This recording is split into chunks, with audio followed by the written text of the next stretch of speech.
What if every note, every breath, every push of your body and mind could bring you closer to the truth? Welcome to Catalyst of Change, this space where we explore what it means to lead with soul, create with intention, and serve from the heart. Today's guest is Monjyoti Bhattacharyya, a world record-holding musician, author, and podcast host whose journey has been one of pure transformation. From headlining rock venues to ranking #1 globally in the experimental music charts, from extreme physical discipline to spiritual devotion, Monjyoti's life is a symphony of purpose and perseverance. This conversation is about vibration, how sound, service, and self-mastery align to awaken something far greater within us all. Let's dive in. So I am so excited for this conversation, Monjyoti. Thank you, Alexia, for having me here. Thank you so much. Thank you for being here. And, one of the things I was sharing before we get started is I'm like, you just never know someone's story. Yes. We've had these encounters and connected. And I remember recently you walked by the founder of Love, Peace, and Harmony, Master Shah's Wellness Center. And I was in there and you came in and I'm like, is this like a new person, right, coming off the street yes, or who, yes. And it's like, you discovered Master Shah many years ago. Like, yes. Tell me about how that was and when that was and where and all that. So this was about 10, 11 years ago. Back then, I just started my spiritual journey. And I already started my spirituality before Master Shah. And then one of my mentors introduced me to Master Shah. And she introduced me through Love, Peace, Harmony song. She gave me the Soul Healing Miracle book, and then she asked me to sing that song. And I'm like, what is this song? This is like the soul song by Master Jigangsha. I'm like, wow. And then that's how my journey started. And then the master teachers back in India, Alan, Master Prince, I started working with them and it was phenomenal. It was a very spiritually fulfilling journey for about 5 to 6 years. And then I moved to the United States. Wow. That's so, so cool. So it's like, I didn't know any of that when we first connected, and then I started reading your bio and learning that you're an author. So I'm so excited to dive into your book, and you also hold world records, and I'm excited to dive more into that. So there's a lot for this conversation. And, Sure. One of the things I'd like to start with is I feel like with these world records and with a lot of these accomplishments, writing a book, creating music, like you perform like 500 venues, it's like, or times, and it's just wild. Like that's a lot. So I feel like there's this like output and this like this, it takes something, it takes like energy and focus. And so what is that? What is behind that? Like, what is your drive? What gives you purpose to do everything that you've accomplished? So I didn't set out to do all these things that I did. What I knew is I love music. Growing up, I loved the likes of Bon Jovi, Eagles, Creed, Coldplay, Western music. I was drawn to Western music. And I, like everybody else, I wanted to play the guitar. But I didn't get a chance to learn guitar when I was growing up. I did it much later in my undergrad. I took my roommate's guitar and I picked it up and I loved it. And I was able to pick up songs in a few months' time. Like I could strum a few songs. And much later, a few years later, it just intuitively struck me that maybe I could start singing and performing publicly. I could strum a few chords, sing a few songs, a little bit here and there. It would be nice. And then I reached out to this friend of mine who was active in the music industry back then. I'm like, I want to perform. Can you show me? He's like, yeah, just go to this website and register. And I did. I got a show the next day. Wow. And then the very next day, like back to back. I'm like, this is fun. And this looks easy. And I'm gonna keep doing it. What's the worst thing that's gonna happen? I'm gonna do a lot of shows throughout my life and I'm gonna have a good time. And that's good enough, right? So I thought I'm just gonna keep doing the shows, and I loved it. And when you do something long enough, you get a hang of it, right? You start getting better, and then you meet other musicians, and then you form bands, and then that led to more shows, bigger shows, better shows, and it was just flow. And the fact that it was so core, music is so core, it's like the essence of who I am in many ways. So the flow aspect was very strong. And in the beginning, I was in my head a lot. I was trying to do it perfectly, but once you internalize, you transcend all the techniques. You enter that space of vibration, that flow, where you naturally flow. You're just being on stage. And then I reached that stage, and then that led to all these wonderful things which are like the natural extension of whatever I was doing. I think if you do something long enough, eventually you'll reach a point where some good stuff will happen. And around that phase, I was also going through my own transformational journey. Right? I was going through a period of confusion, and I was trying to figure out what all this means. And then in that phase, I figured out a lot of things that improved my life. And from that crisis came this hunger, this drive to share that with others. Whatever I learned, how can I share this with others so that they can benefit? So that gave birth to the idea of a book, the podcast, all of those things. And I took baby steps and then kept doing it for a very long time. And yeah, that led to some of these things that happened. Yeah, there's like so much in there. And I feel like you mentioned the book and this journey getting to the book, and your book is about truth. Yes. And so what is truth to you, and what do you feel, brings that truth to others in the world? The pursuit of the truth began because I stumbled upon something which clearly was not the truth. Right, because I was following this script, the social blueprint of what it means to be successful, and I naturally assumed that conventional success leads to happiness and fulfillment, and obviously that was not the case. I was at a point where I was successful, quote unquote, according to social norms, but I was unfulfilled, and that led to some confusion and stress and fear and anxiety and depression and things like that. So that's when I made the decision, not right then and there, a little bit later, like I'm going to find it. And so what we all are seeking is a feeling, I believe. We are seeking a sense of aliveness. And what we assume is what all these things that we do, all these external pursuits that we do, this is the feeling that we are seeking. All these external pursuits that we do will automatically lead us to this feeling of the sense of aliveness. And that's not the case. You have to directly hit this target. You have to work towards that. And that journey could be very different from some of the conventional ways that we are taught. And it starts with getting to know yourself, who you are at your core, outside the constructs of whatever, the education, the language, and all of these things, because we are so much better than all of these things that we learn. So we have to peel off some layers. Crisis can help you to do that sometimes. And then you get to know yourself, and then you incrementally build on that. That's how I figured out that I should do music. That's how I figured out I should set out on this transformational journey. I love self-development. I love to educate myself, in the process educate others. And then I wanted to share that journey. And I've included some models, some mental models, some spiritual models of what worked best for me. One of them I can share right now. So we have all these stories, we have all these behaviors, we have all these nuances and quirks and things like that. But behind everything that everybody is doing, there are only 6 human needs that every single human being is targeting. And this comes from Tony Robbins. First need is certainty. We all want to be certain. We want to be stable. We want stability. That's why we want a paycheck every month. Second one is uncertainty. We also need some adventure. If I told you what's going to happen for the rest of your life, every moment of every single day, you're gonna be like, no, I don't want that. I want some adventure. I want some variety. Third one is significance. We all want to be unique. We want to be special.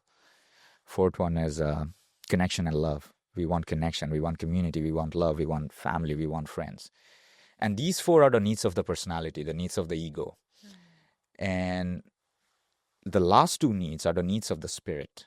And these are contribution and growth. So if you have the first 4 needs not met, but you only meet the last 2 needs, you'll be fulfilled, because these are the deepest needs. These are the needs of the spirit. But you may also have the opposite, which is you meet the first 4 needs, certainty, uncertainty, significance, connection, and you don't meet the last 2, and you're unfulfilled. You're feeling like something is missing because you're not meeting your spiritual needs. And that's the story of the world. People who are successful, but they feel like something is missing. And yeah, they're hitting the top 4 needs, the needs of the personality, but your personality, your ego is limited. You're not meeting your spiritual needs. So that was kind of the framework that I started with, and I started applying that in my own life. I do it to this day, and that has really helped. And along with that, there are so many other nuances and tactics that I learned that's from my own journey, which I tried to put in the book. Oh my gosh, this is like so brilliant. Shout out to Tony Robbins. I Thank you, love Tony. this and the way that you bring it forward as well. And, this is something that could be like totally profound and revolutionary for people who have never heard it before. I know for me, I'm hearing this from the first time you sharing it. I never heard that from Tony Robbins before. And Right. it makes so much sense. Mhm. And it makes me reflect on how many of us are living just those four needs and not Yes. realizing even what is my contribution Yeah. or how am I growing in my life or am I Yes. even trying to grow? Am I open Yes. to that? And like that takes something. That takes a Yes. lot of courage. That takes sometimes going into the unknown, doing things we've never done before, putting ourselves out there, being vulnerable. Mhm. And so my curiosity is like, what was it like for you when you had that realization? Wait, I'm just hitting these four needs. Like, Mm. how did you get to that point contributing of growth in your life? And people that are watching, when they're like hearing you, they may realize in this moment, oh my gosh, I'm there too right now. Yes, yes, absolutely. So I think the first phase of my career where I was working, I was successful but not fulfilled, as I said. I was hitting some of these first four needs, and I was not hitting the last two, which is contribution and growth, at least not in my terms. And that was making me miserable, and that's why I was confused, and I set out on this journey. And what I did is I started my own startup kind of a thing back then. And what it did is it brought a lot of growth, difficult growth, in a span of 2 years. I was not happy. My mind was not happy, but something was right. Something felt right. I felt fulfilled. I felt whole. Not right then and there, a little bit later. So something I'm doing right. I didn't plan to do this. I didn't set out to do this, but something I'm doing right. And I was hitting the growth aspect. Out of the two spiritual needs of growth and contribution, I was hitting the growth mark without my awareness. And my spirit was feeling that, and I was feeling that. And later on, I started doing some of the volunteering activities with Soul Healing India and a bunch of other things. And that felt really good. And I didn't set out to do that, um, like contribute so that I'm going to hit the last two needs so that I'm going to be fulfilled. That was not the plan. I just did things in the flow, and then eventually I'm feeling better and better and better. And then when I read Tony Robbins and I'm able to connect all the dots, oh, it makes sense. Like, my life is not great, my life is not perfect, my career is all over the place, I don't have clarity, but I'm fulfilled. What am I doing right? There's something deeper. Oh, I'm hitting the right needs in the right proportion. Previously, I was hitting the wrong needs. I mean, not the wrong needs, like the needs that are lower in the priority order. And yeah, that started this journey. And it was all accidental in the flow, right? Accidentally, I was doing the right things, and that made me feel good. And then I explored. I was able to connect the dots. Oh, so it was more like that. Yeah, that's like that is like the journey of discovery. Yeah. Like what you're talking about and like what I'm hearing or how it occurs to me, you didn't say it in these words, but like intuition, Yeah. following the heart, like Yeah. following the soul. And you mentioned in the beginning music being like an essence, Yeah. an activator for that flow state. Yeah. And Yeah. that's what's so cool. And like, I mean, like, so jumping into your music now, because like when I was like, wow, you've performed in all of these places and discovered different genres like psychedelic, rock, and devotional music. And you mentioned some artists I love, like the Eagles and Creed. And like, I was like, this is awesome. Yeah. So how has that musical journey been like for you? Like just exploration, and what have you been learning through that journey? Hundreds Hundreds of Love, Peace, Harmony volunteers work tirelessly in their local communities to bring healing, connection, and inspiration to those who need it most. From supporting underserved families to offering live support in times of crisis, these volunteers make a profound difference every day. With your help, these vital community programs can continue. Even a small monthly donation of $10 can transform lives and empower communities. Make your impact today at lovepeaceharmony.org. So I love music. Like growing up, I loved music. I didn't know why I loved it. I just loved it. It spoke to me very, very deeply, especially Western music.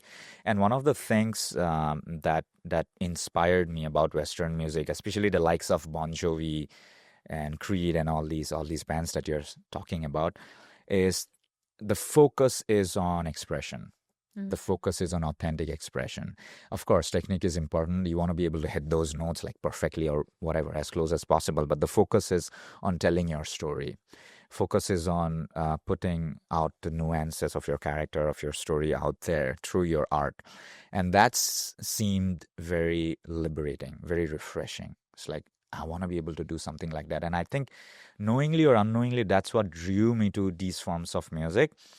And I was doing it because I loved it for whatever reason. And as I was progressing, eventually I came across these bands, for example, Pink Floyd, Tool, Porcupine Tree, and I wrote, some of the songs that they wrote, and I could tell that they are not trying to follow the trend. They are not trying to follow the genre. Like, I fit into the rock or grunge genre or this genre or that. He's just expressing his individuality through different colors, through different tonalities and sounds. And when you hear that, I'm like, what is he doing? But when you observe deeply, I'm like, wow, he's doing whatever he wants to do. He's just expressing, and he's putting all these stories, all the colors of his personality in these songs. And even though it might feel like this is like bizarre, it's not. It's beautiful because these are hit songs. And that gave me the confidence that I could do the same. I could just express without worrying about what people are going to say, without worrying about trying to fit into a genre. I loved experimental genre because I could fuse in all the flavors that I want, because different aspects of my personality, my story, could be captured through different genres. And I want to bring them all together in one song. What if I need all those flavors in one song? I can't fit to one genre. So that's why I was drawn to experimental, and that's why I wrote my first song, Hypnosis. And that song helped me to hit the global charts in this musical platform called Reverb Nation. So, yeah. And what was that like? Like having gone through all this journey and then hitting the global charts and actually receiving that like reverberation or that feedback back. It was, I couldn't believe it. I thought it was a dream. I put the song out there and I started getting good feedback. So when I put the song, like when I was recording the song, the audio engineer who I worked with, who's like a mentor to me, musical mentor, his name is Papu Gogoi. He's in Northeast India.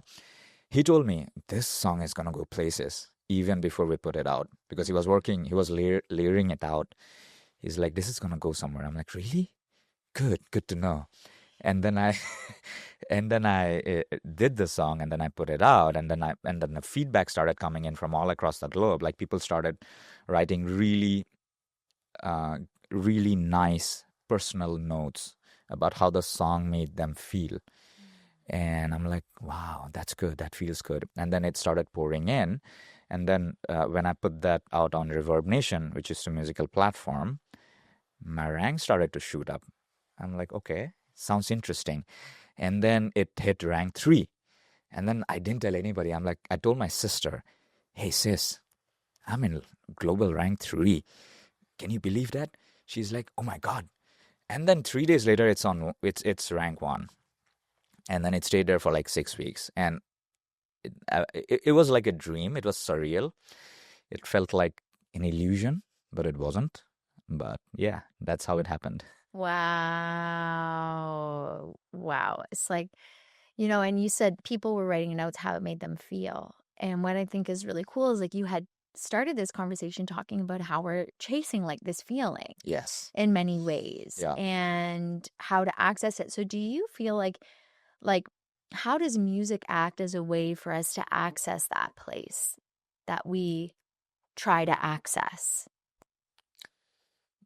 I think when we're talking about feeling or talking about a heightened state, it's flow state in some aspect. It's a flow state. It's a sweet spot that we are trying to access, and music being vibration and something that almost everybody connects to. Even if you don't know music, you haven't learned music, you connect to music. We all connect to music in different ways. The listeners connect. They haven't learned theory and scales and stuff.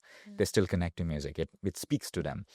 So we all have that connection because of the vibrational frequency, the sense of joy that it brings out from you. So I think we can definitely tap into that vibration to hit that sweet spot. And I think we can experiment with different kinds of music, because there are certain kinds of music that speaks to us. Some of them are, probably a little bit higher vibrations. Some of them are a little bit different. Some of them is a little bit edgy. Some of them is a little bit calm. What speaks to you personally? I think all aspects of our character has a musical component out there. So I think once you find that musical resonance that resonates with an aspect of your personality, I think that can probably make you feel really good, because you're like resonating. It's an external counterpart for what's within, and you find all those pieces and you combine them together. And then I think that can really be an uplifting way to hit your sweet spot. Oh my gosh, that's the way that you just painted that whole picture. It resonates. It really resonates. And, because part of Love, Peace, Harmony is our song, the Love, Peace, Harmony song, and finding different ways to resonate that message with more people. Yes. For anyone that hasn't heard it, the lyrics are very simple. They're, I love my heart and soul. Yes. I love all humanity. Join hearts and souls together. Right. Love, peace, and harmony. Yes. Yes. So we have all different artists from around the world creating their own versions of the song in over hundreds of languages, Yes. And so my curiosity is, like, as a musician and going through this whole journey, like, when you first heard those messages in that song, like, what was that like for you? What was the resonance like? It felt very, very uplifting. It felt very incredible. It felt very peaceful, elevating. Although the lyrics were simple, I could tell that the frequency behind these words is incredibly high. And as I started to listen to or chant it more and more and more, I realized what it was doing. It was bridging the gaps between human hearts. Because for us to live a fulfilling life, happy life, we want to be in harmony with everyone and everything around us. And this song can act like the perfect tool to bridge that gap, because what it does is it actually unites the hearts, unites the soul, by creating that vibration. And one of the reasons many of us go through crisis and challenges is because of this harmony. Probably we've rejected some aspects of ourselves or the external reality or some person.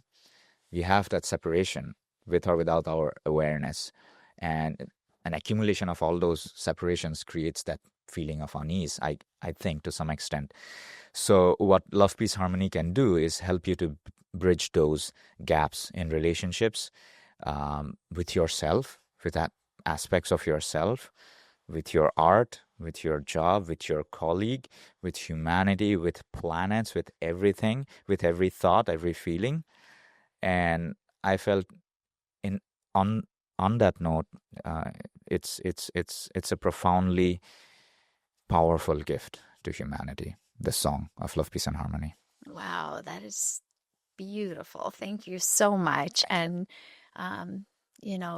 it means a lot hearing that, especially from your background and everything you've created in the world and your wisdom when it comes especially to music. And, you also have this whole other side when it comes to, like, fitness and, physical perseverance and discipline. And could you share with us a little bit about that whole part of your journey too? And I'd love to also tell and share with our audience about these world records that you're a part of, which is so cool. It's like, whoa.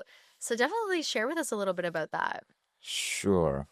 I didn't set out to break a world record in fitness, nothing like that, because I don't have a fitness background either. What happened is I started doing push ups, not to break a world record, as a coping mechanism to deal with a difficult phase in my life, to deal with some of the stress, fear, anxiety that I was experiencing back then. And, these emotions that we feel, like fear, anxiety, depression, and yeah, all these emotions, these are physical experiences.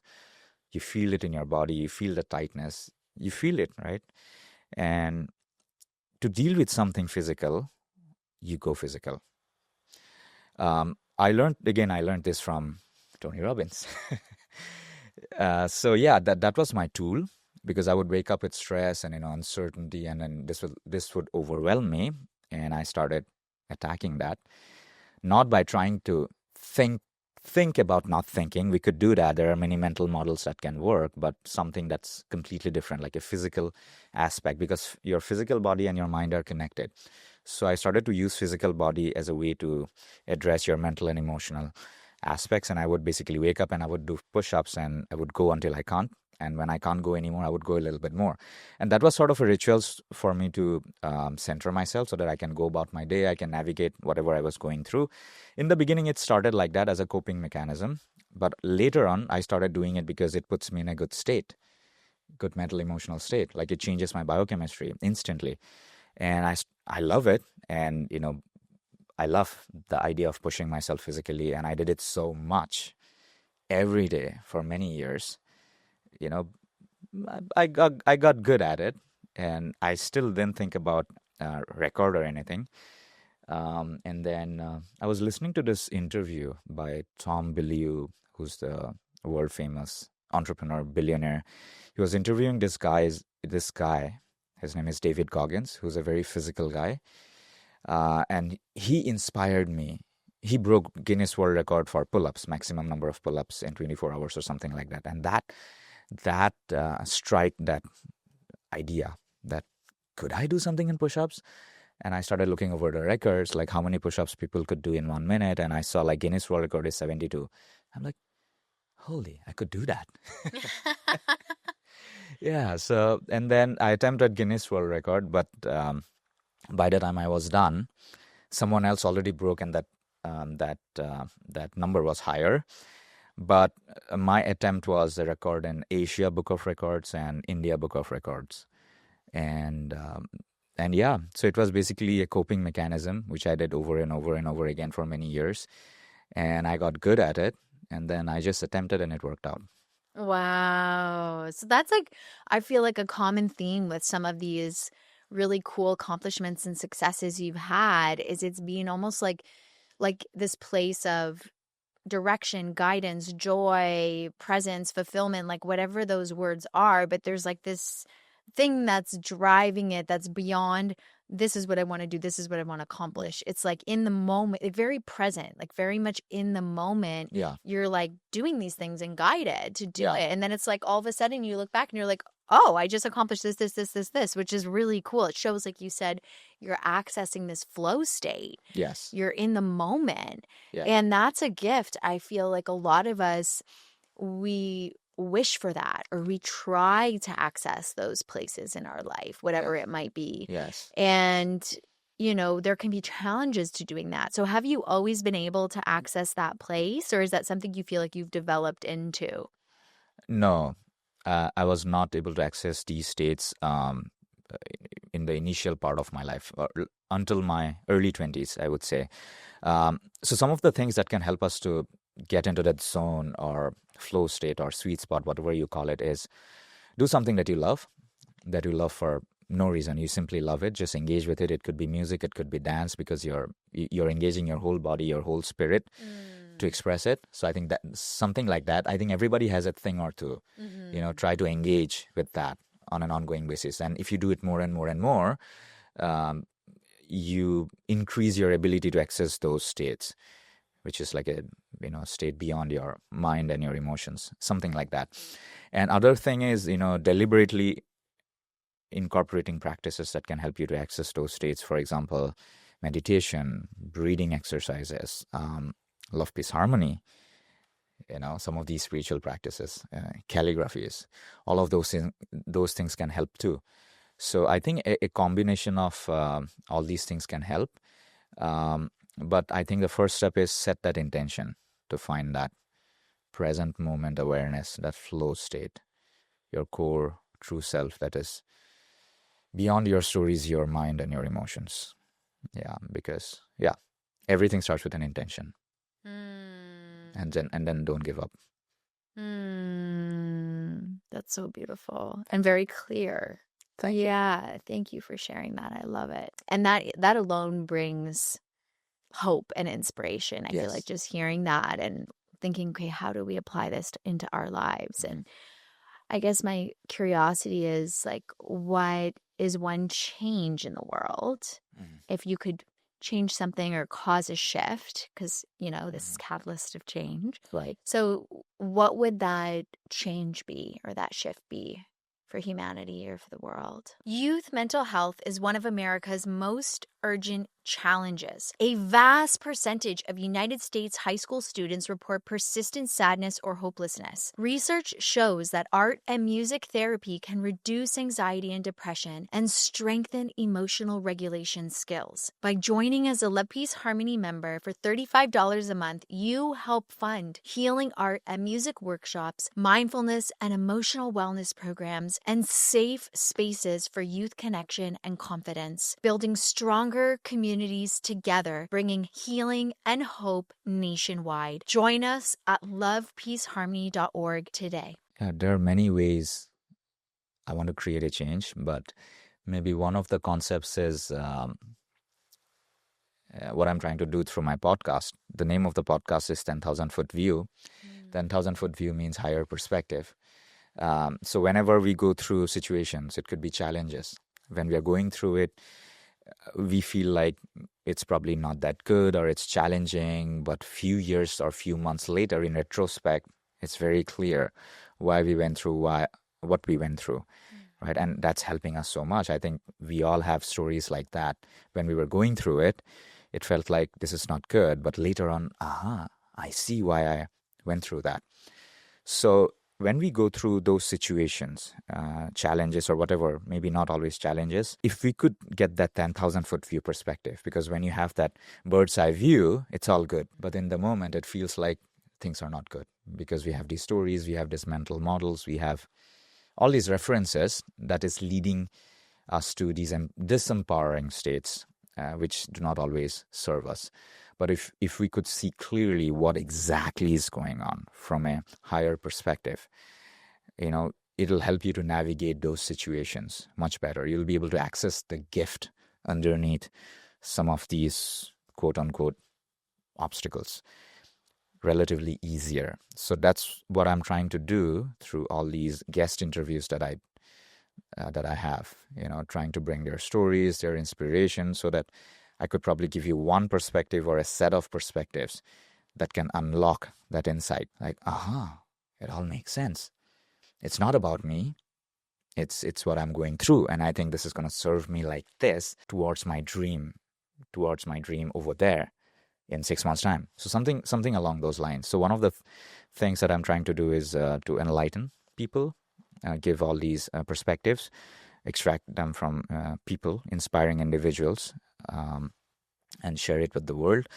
That is, of course, one aspect. Other aspect is I want to express my authenticity, my individuality as thoroughly, as deeply, as joyfully as I can through music or whatever means possible, and lead by example, show others that they can do that too.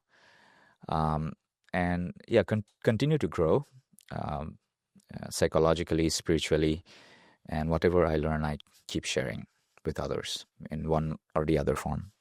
It's very powerful. Thank you. And just the concept of, like you said, taking that higher perspective and being able to zoom out. And one of the things that I find can bring so much strength in times of challenge is exactly what you said. It's like looking back on what are the other challenges we've had in our life and where are we now with them? And sometimes it's like, oh my gosh, I remember feeling like the world was ending or I would never make it through, or I was in a dark, like there were just times where it's like, I'm in this dark tunnel, cannot see the light. How is this going to end? And then now looking back, I'm like, oh my gosh, I even forgot that time existed for a moment there. It's like, so that concept of 10,000 foot view is so powerful, and it's such a really, really important reminder for us. Thank you. And I would say also, especially the up and coming generations, younger people of the world who are often faced with so many challenges and have, especially with mental health. And that's one thing that we see a lot in communities that we work within. Yeah. And so to just be able to inspire people, inspire others to be able to say, it does get better, and we can make it through. And we have that power within us, like you said, through that enlightenment, the wisdom, the strength, perseverance, and so much more. So, I mean, it sounds really simple to say. I just want to loop it back to one thing, to say that you can do it was like 70 something push-ups in a minute. I could not do one push-up right now if you paid me, unfortunately. It's a numbers game. You have wild. 300 repetitions, you'll get there. Okay, well, first we got to get one, but like, I'm just like, oh my gosh. But the reason I'm bringing that forward again is because the discipline that takes, not just physically, but actually maybe even more so mentally, to do something like that. And the same thing to see being through these things. You talk about anxiety and fear, even depression, all these aspects of our mental states, emotional states. So, for example, now, today, how do you find that you like maintain that level of discipline mentally, emotionally? Like, what do you do on a daily basis that you're able to be there? Yeah, I think whatever works for us, if we can turn them into rituals, simple rituals that you can do on a daily basis, no matter what comes, can really help. That's what I try to do. For example, I have a morning ritual. It's not always very consistent, but it involves some form of working out. Right, I would work out. Either I would do sit-up or push-ups right after I get out of bed. Sometimes, if I can, I'll hit the gym. If I can't, it's fine. I just do something at home. I would do meditation. I would try to do meditation. It could be meditation. It could be breathing. I do journaling. Because sometimes I want to express whatever is inside me instead of, walking around with like marbles or rattling around in my head. Express that out. And sometimes give some direction to your thinking process, right? About what you're grateful for, what are your intentions for the day, for the week. That sets the tone, for your mental tone for the day, for the week. And you do that every day, first thing in the morning. You could read sometimes. I read, put something good in your mind, because whatever you put in your mind first thing in the morning, and also before you go to bed, your unconscious is working on it and expanding it, which is becoming part of your unconscious vocabulary, which is how you feel on a moment-to-moment basis. So these are some of the simple rituals which I think anybody can do. 30 minutes first thing in the morning. Don't check the phone. Please don't. Take the phone away. First thing in the morning, don't check the phone. Take 20 to 30 minutes to do some of these things, and then get started with your day. And something similar at night. And I think some good things throughout the day. Reading is very helpful because it helps you to cultivate the flow state. Because many of us live fragmented lives. We have been hypnotized into living a fragmented way of living for some reason, and I think it's more prominent in these days. Like tick tick tick tick tick tick tick, tick, like jump from this. So we need that wholesome flow engagement. One heart-to-heart conversation. 1 hour, no distraction. Reading a book for 1 hour, 30 minutes, no distraction. Keep the phone away. We need those wholesome flow moments. And we have to cultivate that, because the world may not teach us to do that. We have to do that ourselves. So, yeah, a little bit of awareness of what are some of these things that can help us. Simple rituals that we can do every day, no matter what, can help us. I'm curious to share a little bit more about the fragmentation and also like the phone and the distractions. Yeah. How do you see that playing out in our lives and the impact of it? I think what brings a sense of aliveness and also gives us more mental clarity is wholesome engagement with whatever it is in front of you. You start with a train of thought and you persist in that train of thought, in that same theme for 10 minutes, 15 minutes, 20 minutes, because that's wholesome. That's solid. It's like co-creation of one bubble versus imagine I think this thought, I check this post, then I check this post, which is completely out of context. And then I do this thing, which is completely out of context. And we are doing that so quickly. And it's creating these fragmented states in our mind, which is interfering with our ability to think clearly. Sometimes it can interfere with our ability to connect the dots.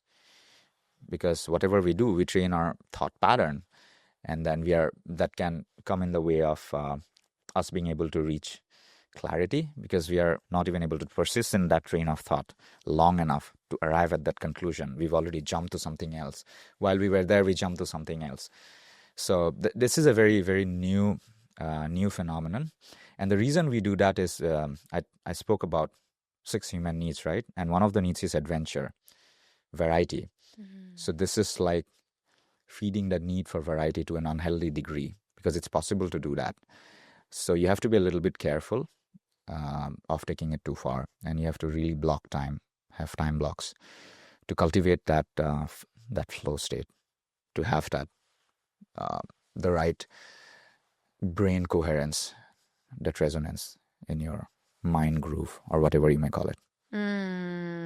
For sure. Yeah, this is like, well, this is, I feel like, science too, in many ways. Like when you see just attention spans and just naturally like our dopamine hits that we get constantly on the phone, scrolling or whatever that may be. So being able to lengthen that period of time that we can sustain that mental focus and clarity, which, like you said, activates that flow state, which is like natural. Like we can access the states naturally without all of this external noise and distraction and like sensory overload. Mm-hmm. So I love that. And being selective, like using it in a way that's constructive to our growth, like you said, and also what we can contribute. So using platforms like podcasts, 10,000 Foot View, Catalyst of Change, like using these as opportunities to contribute to the global consciousness, which is very cool. And indeed. Yeah, my final question would just be if you have like a message, some words of inspiration, or like anything that you would like to leave our viewers with. And not just our viewers, like if you had an opportunity to like share a message with the world right now, what would it be? To remind ourselves that so we all might be telling ourselves stories. These could be empowering stories. These could be limiting stories. To constantly remind ourselves that we are greater than our stories. We are not our stories. And sometimes the hypnotizing effect of these stories can be so deep that you may not see a way out. Try to think about it in a manner where it's just a story. It's not you. It's a pattern that you have developed, that you have done so many times that you think it's you, but it's not you. You're something better, far greater, far more infinite. So don't give up. If you're telling yourself a limiting stories, most likely it's not true. And have that faith and keep looking for answers. And there are so many people who are willing to help. They've got tools to help whatever you're going through. I mean, you might be great. You want to do even more better. It could be that, or you might be going through a crisis and you want to see the light at the end of the tunnel. Just find those people, find those tools, and there is hope out there. Even if you don't feel it sometimes, it's out there. Try to lean into that faith. Beautiful. Thank you. I love that. That's so key. And leaning into that faith and that belief, and yes, going beyond the stories, which are sometimes can be so loud and feel so real, but like you said, they can be an illusion more often than not. So thank you for that reminder. And thank you for being on Catalyst of Change and being a catalyst of change in the world. And we're so grateful for your presence and your wisdom. Thank you so much for having me here. So grateful for what you do. Thank you. Thank you, Monjyoti, for reminding us that mastery is not a destination, it's a vibration we live every day. If this conversation inspired you, share it with a fellow creative or seeker ready to explore the higher frequency of truth. Stream Monjyoti's music, listen to his 10,000 Foot View podcast. And you can learn more about the Love, Peace, Harmony movement at lovepeaceharmony.org. And as always, stay present, stay purposeful, and remember, you are the catalyst.